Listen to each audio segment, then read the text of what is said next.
This time check is brought to you by Palawan Pawn Shop. Basta sangla, win-win ka sa Palawan. Kaya ipalawan mo na.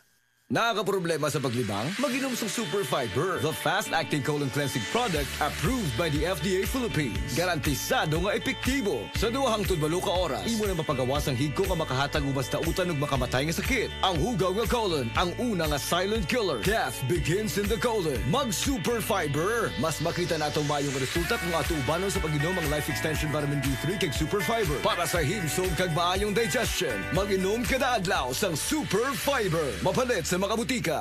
This news is brought to you by Palawan Pay. Basta pera padala, win-win ka sa Palawan. Kaya ipalawan mo na.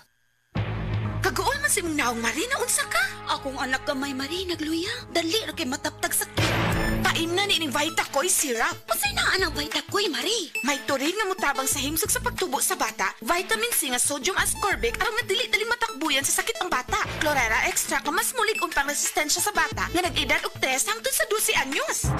Vitacoy syrup tag 135 pesos lang ang 120 ml.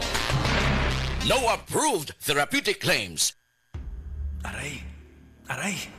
Aray! Manny Pacquiao ni. Sa kada adlaw nga away, bisan gamay nga aray, kung ibaliwala, bas hindi na ka makapadayon. Alaksan FR dayon. Diretso kung asagi ka ng sakit sa lawas. Sa gamay o dakong aray, Alaksan FR dayon. Unilab yan. Ibuprofen paracetamol is the generic name of Alaxan FR. If symptoms persist, consult your doctor. Ang imuhang kusog, dunay ikabaskog pa sa Revicon Forte. Adunay muscle building amino acids, mutabang aron mas magkusgan ang lawas with proper diet and exercise. Kung ligon ang lawas, muligon sabang buot, dunay kusog para sa imuhang ambisyon. Kusog! Unilab yan. Multivitamins, minerals, and amino acids is the generic name of Revicon Forte. Lakas na kaya ang ambisyon mo. Kung adunay diarrhea, magkulo-kulo ug mosakit gyud ang tiyan. Take new Diatabs Advance, a first in the Philippines nga adunay bagsik nga kombinasyon sa loperamide para mahuman ang diarrhea ug simeticone para mawala ang sakit sa tiyan. In soft gel capsule, mo nang mas paspas kaysa loperamide lang. With 2 capsules after first loose stool. Unilab yan. Loperamide simeticone is the generic name of Diatabs Advance. If symptoms persist, consult your doctor. Kamautang mo diskarte, bisan magdungan-dungan pa ang mga hagit sa kinabuhi. Pero kung saon kung magdungan ng bughat, labad sa ulo, pamaol o hilanat, diskarteng Rexidol Forte na! Mas paspas banat sa bughat nga naay kadungan na labad sa ulo, pamaol o pwede sad nga hilanat. Mas paspas banat sa upat, bisan magdungan pa! Faster versus paracetamol in as fast as 30 minutes. Unilab yan. Paracetamol caffeine is the generic name of Rexidol Forte. If symptoms persist, consult your doctor. Oras, gihatod kaninyo sa EXL Magkabuhay. Buhay at makulay ang buhay sa EXL Magkabuhay. Pagbasa sa ikasyam na kabanata ng aklat ni Juan, pinagaling ni Jesus ang isang bulag, talata 1 hanggang 41. Sa paglalakad ni Jesus, nakita niya ang isang lalaking ipinanganak na bulag. Tinanong siya ng kanyang mga alagad, "Guro, sino po ang nagkasala at ipinanganak na bulag ang lalaking ito? Siya ba o ang kanyang mga magulang?" Sumagot si Jesus, "Ipinanganak siyang bulag hindi dahil sa nagkasala siya o ang kanyang mga magulang, kundi upang mahayag ang kapangyarihan ng Diyos sa pamamagitan niya. Kailangan gawin natin ang mga ipinapagawa ng nagsugo sa akin habang maaga pa. Malapit na ang gabi at wala nang makakagawa pagsapit niyon. Habang ako'y nasa sanlibutan, ako ang ilaw ng sanlibutan." Pagkasabi nito, dumura si Jesus sa lupa at gumawa ng putik. Pagkatapos ipinahid niya ito sa mata ng bulag. Sinabi ni Jesus sa bulag, "Pumunta ka sa deposito ng tubig sa silo at maghilamos ka roon." Ang kahulugan ng salitang silo ay sinugo. Ganon nga ang ginawa ng bulag at nang magbalik siya ay nakakakita na. Nagsalita ang mga kapitbahay niya at ang mga nakakita sa kanya nung siya'y namamalimos pa. "Hindi ba yan ang pulubing bulag?" Sumagot ang ilan. "Yan nga," sabi naman ng iba. "Hindi, kamukha lang." Kaya't nagsalita pa ang dating bulag, "Ako nga po yun." "Paano ka nakakita?" tanong nila. Sumagot siya, "Ang lalaking tinatawag na Jesus ay gumawa ng putik at ipinahid yon sa aking mga mata. Pagkatapos sinabi niya sa akin, pumunta ka sa silo at maghilamos. Pumunta nga ako doon at naghilamos at nakakita na ako." "Nasaan siya?" tanong nila sa kanya. "Hindi ko alam," sagot niya. Dinala ng mga tao sa mga Pariseo ang dating bulag dahil araw ng pamamahinga ng gumawa si Jesus ng putik at nang pinagaling niya ang bulag. Tinanong din siya ng mga Pariseo kung paano siya nakakita, kaya't sinabi niya sa kanila, "Pinahiran niya ako ng putik sa aking mga mata. Ako'y pinaghilamos at ngayon nakakakita na ako." Ang sabi ng ilang Pariseo, "Hindi maaaring mula sa Diyos ang taong yon sapagkat hindi niya pinapangili ng araw ng pamamahinga." Ngunit sinabi naman ng iba, "Paano makakagawa ng ganitong mga himala ang isang makasalanan at hindi sila magkaisa?" Kaya tinanong nilang muli ang dating bulag, "At ikaw, ano naman ang masasabi mo tungkol sa kanya? Dahil pinagaling niya ang iyong mga mata." "Isa siyang propeta," sagot niya. Ayaw maniwala ng mga Hudyo na siya'y talagang dating bulag at ipinatawag nila ang kanyang mga magulang. Anak nga ba ninyo ito? Talaga bang siya ipinanganak na bulag? Bakit nakakakita na siya ngayon? Tanong nila. Sumagot ang kanyang mga magulang. Anak nga namin siya at siya ipinanganak ngang bulag. Ngunit hindi po namin alam kung bakit nakakakita na siya ngayon o kung sino ang nagpagaling sa kanya. Siya na po ang tanungin nyo. May sapat na gulang siya at nakakapagsalita na para sa kanyang sarili. Ganon nga ang sinabi ng kanyang mga magulang dahil takot sila sa mga Hudyo. Alam nilang pinagkakaisa ng mga Hudyo na itiwalag sa sinagoga ang sino mang magpahayag na si Jesus ang Kristo. Ito ang dahilan kung bakit sinabi ng kanyang mga magulang siya nasa tamang gulang na siya ang tanungin nyo. Muli nilang ipinatawag ang dating bulag at sinabi sa kanya, sa pangalan ng Diyos, magsabi ka ng totoo. Alam namin ang taong yon ay makasalanan. Sumagot siya, hindi ko po alam kung siya'y masamang tao o hindi. Isang bagay po ang alam ko. Ako'y dating bulag, subalit ngayon ay nakakakita na. Anong ginawa niya sa iyo? Paano niya pinagaling ang inyong mga mata? Tanong nila. Sumagot siya, sinabi ko na po sa inyo at ayaw naman ninyo akong paniwalaan. Bakit gusto ninyong marinig muli? Nais ba ninyong maging alagad din niya? At siya kanilang minura.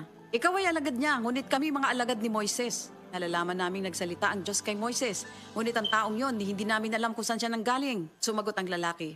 Yan nga po ang nakakapagtaka. Hindi niyo alam kung saan siya nanggaling. Gayon pa man, pinagaling niya ang aking mga mata.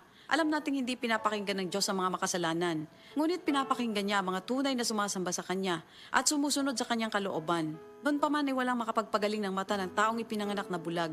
Wala pong magagawa ang taong yon kung siya hindi mula sa Diyos. Sumagot sila. Ipinanganak ang makasalanan at ngayon nais mo pa kaming turuan? At siya'y kanilang itiniwalag. Nabalitaan ni Jesus na ang lalaking pinagaling niya itiniwalag ng mga Pariseyo.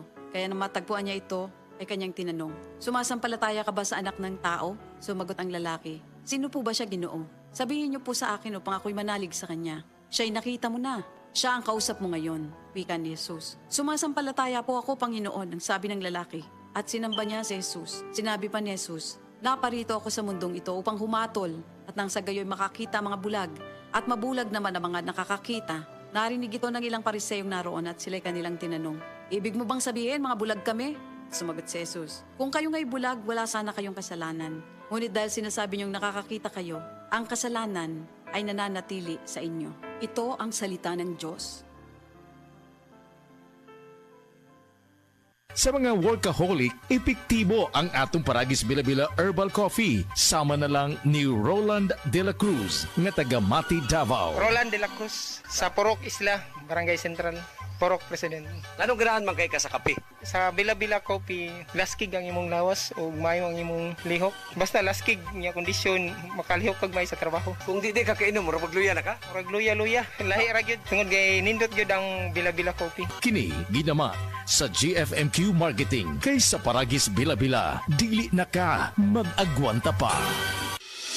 Ako si Radyoman Buin Alguno. Kining balita hatod kanato sa Paragis Bila-Bila Herbal Capsule na ilhan isip herbal nga kapsula nga makahatag og daghang benepisyo sa kalawasan.